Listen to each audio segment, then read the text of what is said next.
Whew. Okay, man. All right. We're going to jump into it now. We're going to transition to story time mode. And I just wanted to say before we go into this, this is this is still a very tough topic for Steph and I. We're a little bit nervous today just because anger and resentment are harder emotions. And we're still learning how to be in relationship with each other and how to navigate it. So the intent today to bring you in is to let you in a little bit about the messiness, the complexity of like what arises when we navigate conflict. Um, so yeah, just wanted to say that to give us some grace. And yeah, let's just jump right into it. Yeah, So I want to mention something too. This stuff we're gonna jump into today. If you've been in past sessions of ours, we have shared things that we have like processed like kind of longer in the past, but I think today is more recent. So I think it feels a little bit more fresh for us. But you know, we're in community, we're working on this together, and so hopefully we can all learn from being in the experience live together. So thank you everyone for making space for us. totally. Yeah, Uh, so this one's like 3 weeks fresh. oh, I think we Um, should go to our origin story first because there's actually a lot of new people here. okay, all right, go. Oh, okay. Okay, so for some context between me and Kato, so if you haven't noticed already, we are partners. But our story spans a little while back. Back in 2016, we actually met each other at a party at UC Irvine, and so we both went to university together. I actually knew his best friend, but didn't know him, and we met randomly. Oh, okay, but yeah, we met at this party, but then didn't really keep in touch. But then I came back to UCI to actually speak for my school of biosci, and Kato saw that I posted it on Facebook, and so he slid into the DMs, not actually to ask me out, but slid into the DMs to say, hey, like I think that's really cool, like, you know, can't make it, but would love to connect sometime. And so that's what we did. We got breakfast, and I think we really connected over being very passionate about becoming life coaches at ages 23 and 24, and then have just always been really big on supporting people, coaching people, mentoring people, and so we've been friends for a really, really long time. But yeah, at some point we went our separate ways. Kato dated another person. I also did as well. We're both going to go into that a little bit today. And then after we broke up with them at some point, Kato shared his feelings with me. And eventually I shared it back. And then Uh-huh. Yeah, hold up. Yeah. 7 years of friendship, best friends. And so there was a whole episode where we talked about how to navigate that. But I confessed my feelings to her. And you know, if there's anyone here that has moved from being friends to being partners, it's it's a whole journey. You know, it's complicated. There's a lot of risk there. And she rejected me. So she rejected me, and I was heartbroken. You know, we're also business partners, and we're friends and stuff like that. And you know, eventually she warmed up and um, realized that she had feelings for me too about 2 months later. But you know, we didn't make it here without any like bruises and scars. I just wanted to say that on behalf of myself. Um, thank you for honoring that. continue. Yeah, and so I knew, so when Kato and I started dating, or when we confessed or when I confessed my feelings towards him, I was sort of in a weird spot because I just come out of a 4-year relationship, and so not super long ago, and then I had like a dating phase, but I told Kato very upfront, like, hey, like I have feelings for you, but I just need to get this out of my system. I know it was very painful, but I was honest about it. I didn't like, you know, shy away from that. But I also knew at the same time that if we were going to date, that I would marry him, like that. Like I knew that for sure. And so yeah, fast forward a year and we're married. So here we are. Oh yeah, there we And go. so yeah, so we've been yeah, in this past year we've navigated a bunch of different things, and so really excited to get into a little bit of that today. So Kato, you can go ahead. Thank you, Brian. Amazing. Thank you, everyone. Okay, so now time for the spicy stuff, level 5 spicy, okay? So I'm gonna take you all back in time a little bit. So a little bit early in this session, Otts talked about like family upbringing. Makai also talked about that. And in my household, I was always the peacekeeper. I had to peacekeep to earn love. I had to really like be a good kid, and I didn't really have a voice when I was growing up. So these patterns continue to show up in my adult relationships, and peacekeeping can show up as not rocking the boat. It can show up as fixating on my partner's needs over mine, and it can be doing everything possible to prevent hard feelings from coming up in the relationship. Just so happens that we're going to be talking about anger and resentment today, but that can be a whole like umbrella of other feelings. So knowing that about my childhood, I'm going to first set some more context around my previous relationship with my ex. So with my ex, when we were in relationship with each other, a lot of these patterns showed up. There were times where I would call it an Uber, and she would get pissed that it was taking too long, and I would just take it. I would just take in her annoyance, I would absorb it, and I didn't say anything to rock the boat, and that created resentment down the line. There were other times when I was taking pictures for her, and she was upset and getting upset because they weren't good to her standards, and then she got moody for the rest of the trip. And this happened across multiple trips. And so from my end, I was like, what am I supposed to do? I did my best. Like, I'm only like limited in my ability to be like a certain photographer for you. So I got frustrated, but I didn't say anything about it, and that created resentment. Another example is I was pursuing my own goals and dreams outside of work. And when I sent her my podcast and my special projects, I never really felt like I received a reaction, even though I was really excited about it. So in that moment, I was really hurt and confused, but I didn't say anything about it, and that created resentment. So if anyone can relate here, I don't know, just like write something in the chat. There's different flavors of emotions that if they're not given a voice, it can create resentment. And so if you've been to our past sessions, these things are called pinches. When a pinch arises, it is like just something that there's a choice in your head of like, do I surface this, or do I not rock the boat and like just try to be a better partner and not make a big deal out of it? Like those are the pinch moments and the opportunities to surface. And, after sharing all those things, my reflection on it was like, there's no perfect time to say those things. And I never did actually until the end of the relationship when she broke up with me, because I was afraid of losing her at the time. And I was afraid of being labeled as a bad partner. And when you think about the peacekeeping tendencies that I had as a kid and what I had to do to earn love and to also avoid conflict, because it's pretty chaotic in my household, all of this like showed up again. So I had to share all this context because I am with Steph now. We are married, and I'm like working really hard to be able to surface things so that resentment doesn't fester up in a relationship, because I'm working on myself and I'm really working on the relationship. And it's important to me to really break this cycle. Okay. So Steph is going to now storytell a little bit of what happened 3 weeks ago. Okay. So now that you have context on Kato's experience, I think that's like really important to know. And I also want to recognize that yeah, I think all of us can relate to that sense of like, oh, do I say something or do I not say something? And I'm imagining if you're here that you may be on the side of like conflict avoidant. I think Kato and I both like are for different reasons.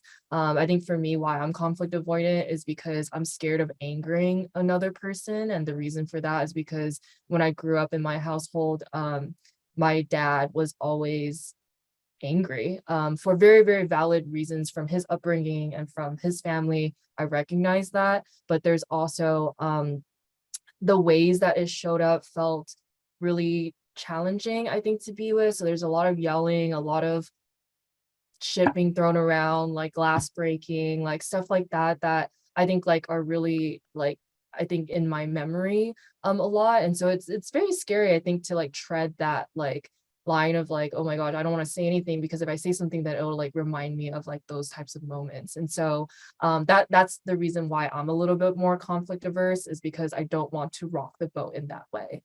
Um, yeah, so now that you have context on like the both of us and how we are like conflict avoidant and our history, I want to share a little bit more about a couple weeks ago. So this is pretty recent. About 4 weeks ago, we got into like a whole situation. And I think for context, because I know there's a lot of new faces here, like I work a lot. I haven't been at my corporate job for the last 4 years. I just celebrated 4 years of not having left. And so yeah, like it's tough, you know, like you're depending on yourself to sustain yourself. You know, we're working on building things. And so like a lot of the times, as a CEO, it's like you do have to manage these fires and things that like really come up. And I think I'm still trying to balance my time and my energy. And I think I'm a chronic miscalibrator of energy and time. Uh, Say hello in the chat if that's you as well. You know how like those times when you check in with people, you like make plans to meet up with people, and you're just like, and then you decide to text them and be like, hey, like, are we still on? And you know why you're saying that is because you don't have the energy to actually go, but you're just like checking in anyway. So that's me. Like that's me. And so yeah, basically a couple weeks ago, I had hyped up this Friday that I was planning on taking time off the basically the entire day.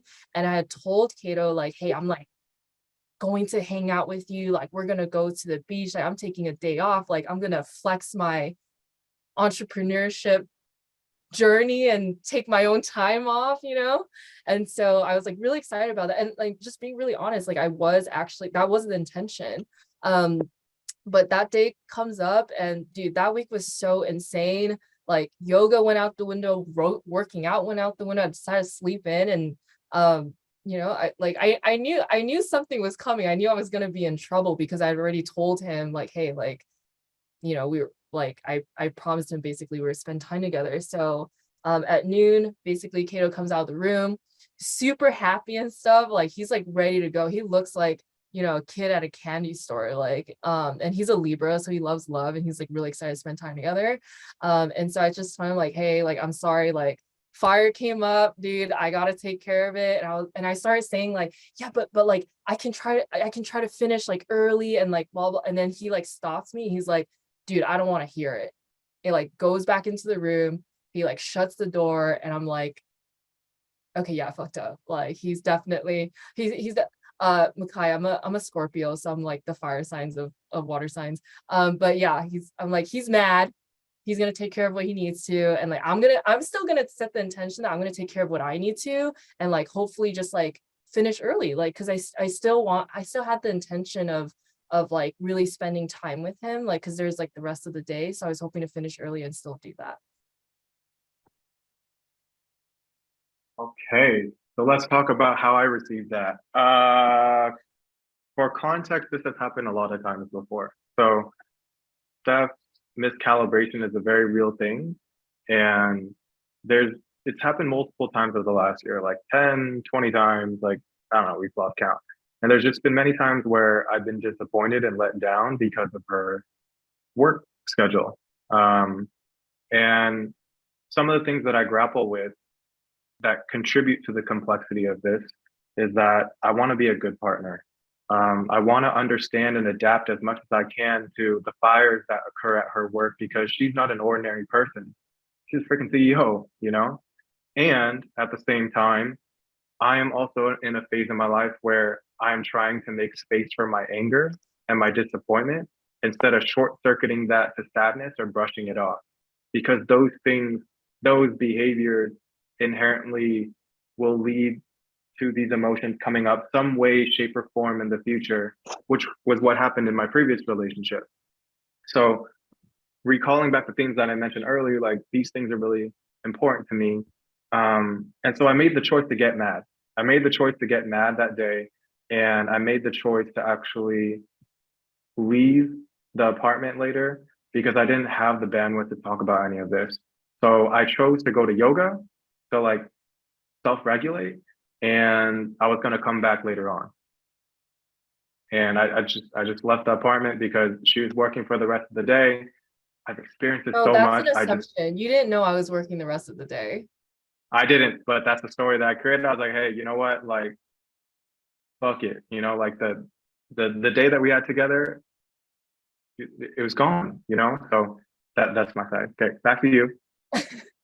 Okay, so the thing is, like, remember my intention going into this was like, hey, like, I'm gonna try to finish work as fast as possible. So I'm pointing out Kato's assumption because it was like assuming that like I wasn't intending. We didn't communicate any of this, by the way. So this is like, I'm really highlighting this because so much gets lost when we're not communicating anything with each other, even though it's valid that Kato is really angry with me. So when he left, I was just like, oh, I don't know where he's going. Like he left when I was on a call. And so I was like, okay, I figured he'll be back soon. Otherwise he would tell me.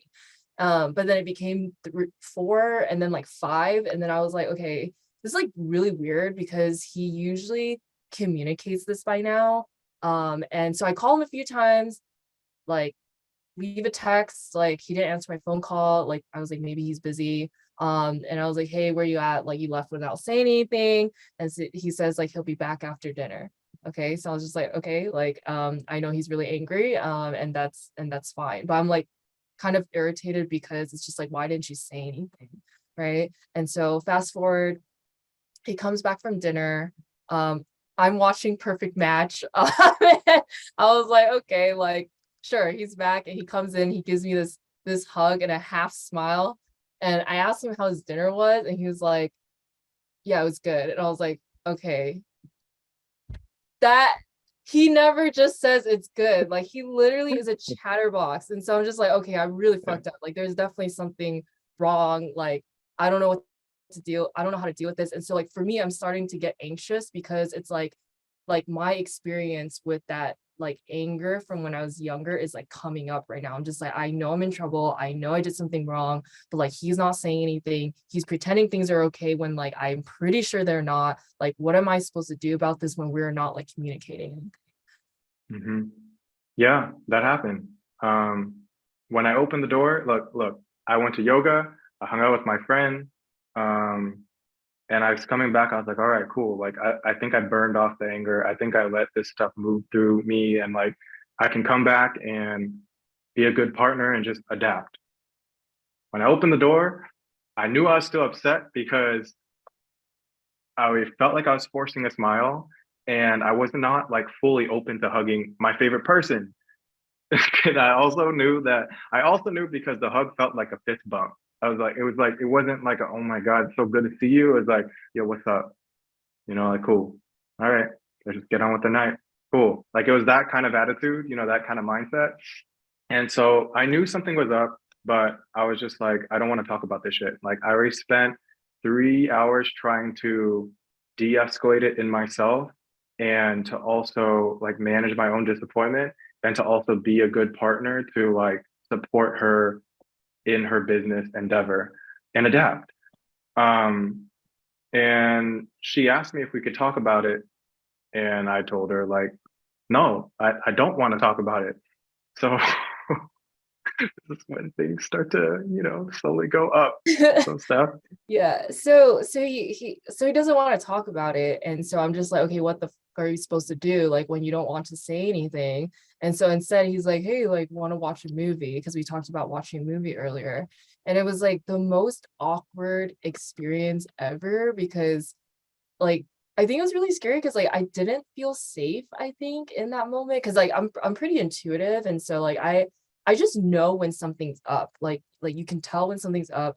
And I mentioned earlier, like anger is really scary because of my dad. And so I actually, instead of, we started watching the movie and I was like, yo, like this actually, I need to exit this situation because this doesn't feel safe. And so I was like, hey, if we're not going to talk about it, like I'm gonna spend some time outside like the room because like it just feels really hard for me. And so I was trying to ask for space and I was hoping that this could, this could like help the night end well. And like this is the part where the narrator says it does not end well. So yeah, it did not end well. And we decide to talk about it. So he ended up being like, okay, fine, like let's just get into it then. And so I start to tell him like I'm confused. I'm really frustrated because you didn't tell me where you're going.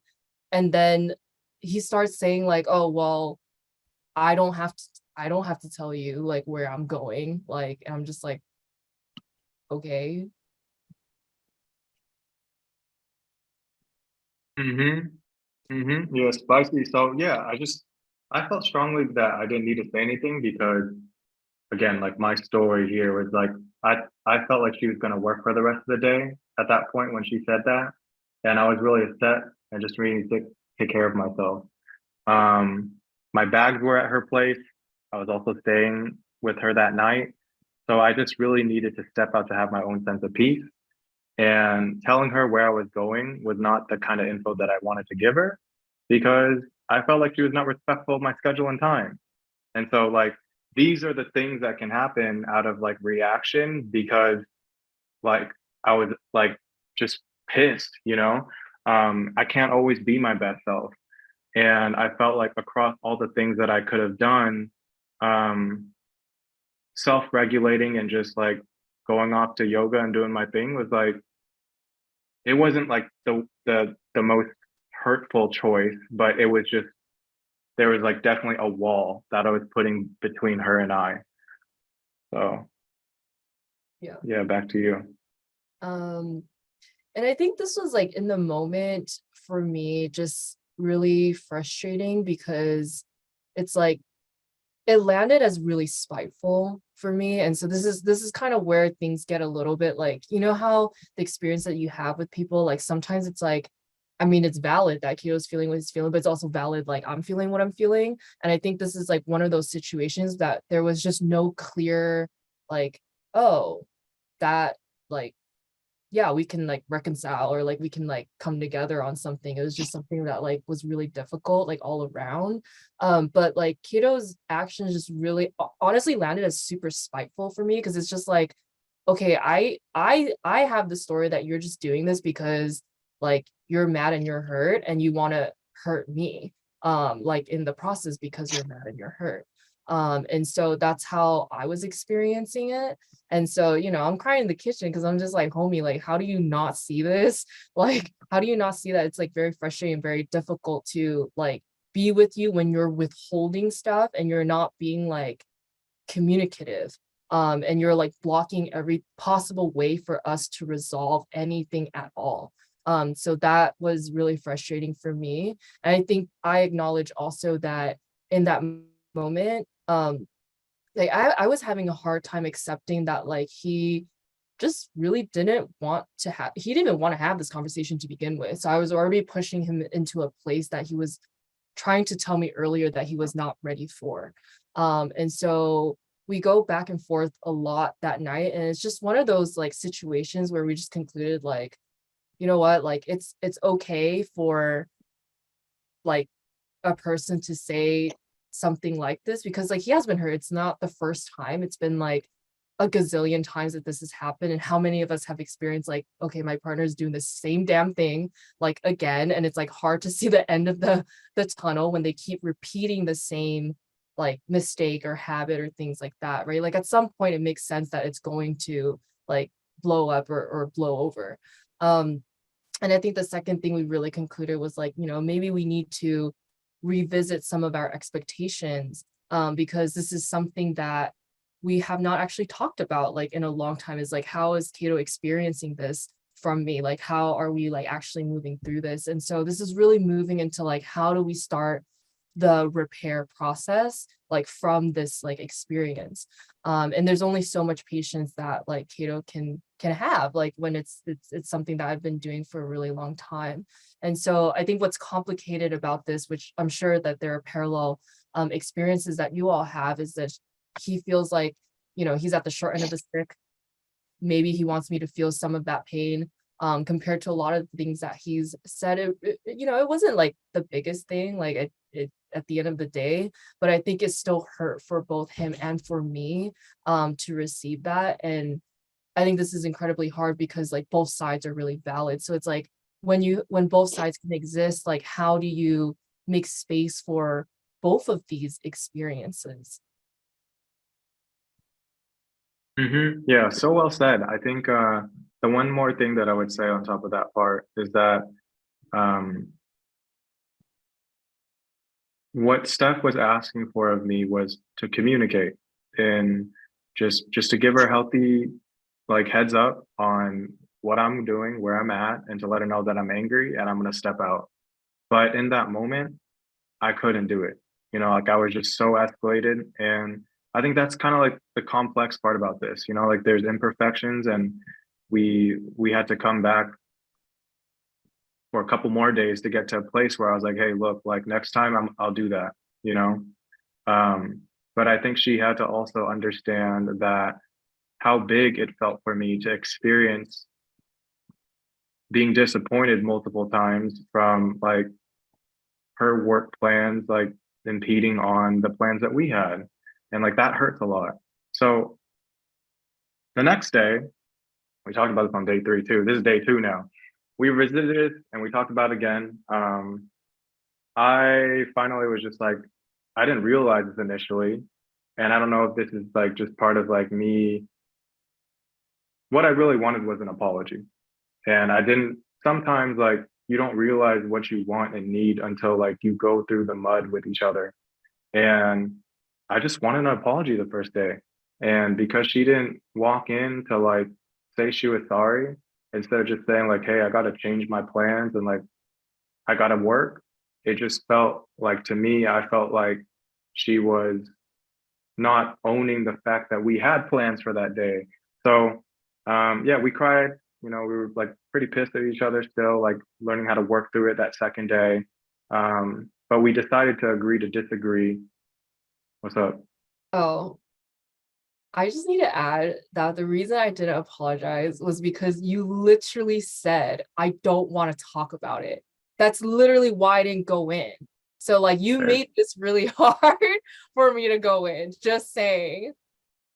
Okay. So just to say one more thing, you could have led with an apology, then just be like, hey, like, I gotta work on some things. You could have led with the apology versus just like, oh, yo, I just gotta switch it up when that was supposed to be your day off. So I think there's like, we can go back and forth on this, but like the point of us going back and bantering with you all in real time too is like, there's little like, you can nitpick little things that you want here and there, but at the end of the day, it's like, are we on the same team? Are we open to continuing to repair and have these conversations and like understand where to go from here?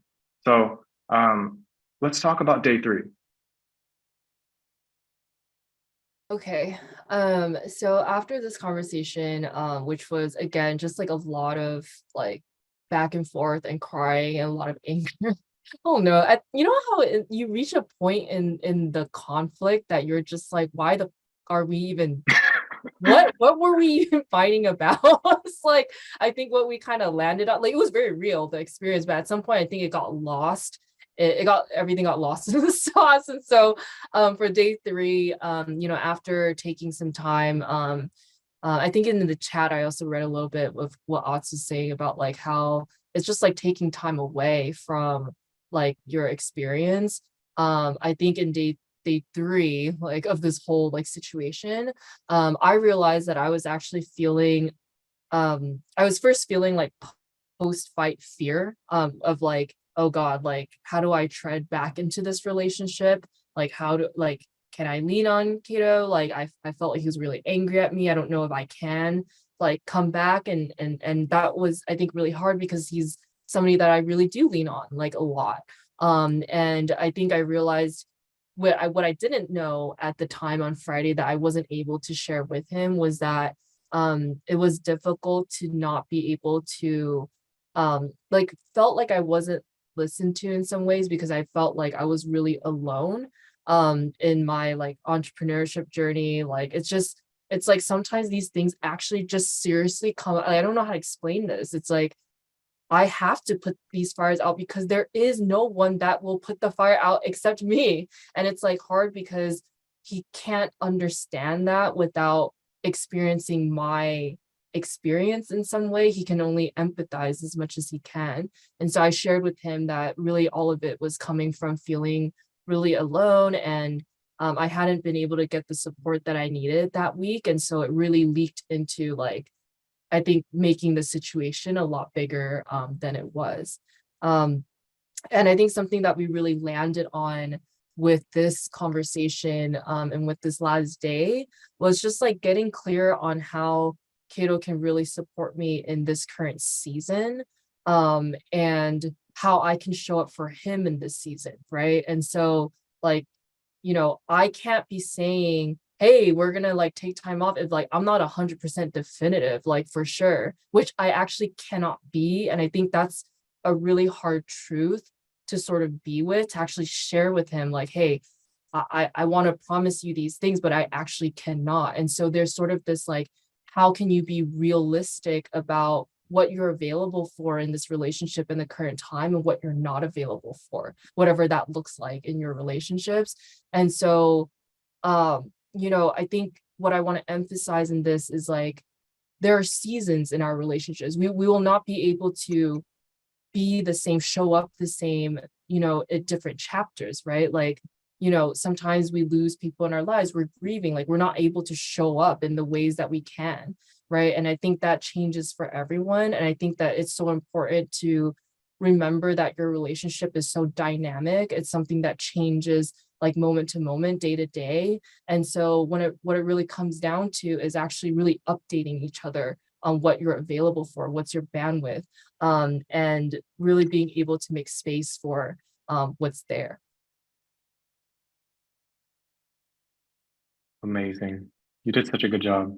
Um, I think the last things I would say about this is when uh, when in conflict for us, there's a person who's making a request for support, and there's a person who is the supporter. And in this context, I'm the supporter, she's the requester. She's requesting that I understand the situation, that I can adapt when these things happen, because that's just the nature of like where her business is right now. And that needs to be understood and agreed upon. Whatever agreement that looks like, it needs to be really clear. For the supporter side, there's like, what does it look like to support and empathize with the supporter? Because the supporter, in my case, it hurts to be able to adapt. Like there's marbles taken out of the jar every time when it happens, but empathy and understanding can also be extended. So I think there's a need from the supporter side, from my end, to ask for, hey, can you continue to acknowledge that this is a difficult situation and remind me of our end goal, which is like we have a broader vision that things will not always be this way, and that what I desire, what I want, it's very valid. Like I'm not crazy for being mad at these things. It doesn't make me a bad person, but we just can't have that right now. And so how do we come back as a team to navigate this time together? So at the end of the day, it's like, how do we create more understanding, tenderness, a buffer to be able to, I think of it as like being proactive with injecting like acknowledgement for how the situation's going, and affirming each other, like affirming me when I show up for her, and also me for like creating safety for her when things go out the window. And so that's a little bit about how we navigated this tough situation to move forward. Cool. And that's it. Well, And just an FYI, as we were prepping for this session, I still got mad at like this whole situation. Cause like there's still things that still come up, and I really want to normalize the fact that like sometimes you just don't like it just there's still things left, I think, that come up. And I think the most important thing is just like, can we make space for like everything that comes out? It doesn't mean that like I hate Cato, like anything like that. It's just that like, hey, that was a really hard situation. There's still things that are coming up, and let's like figure it out together.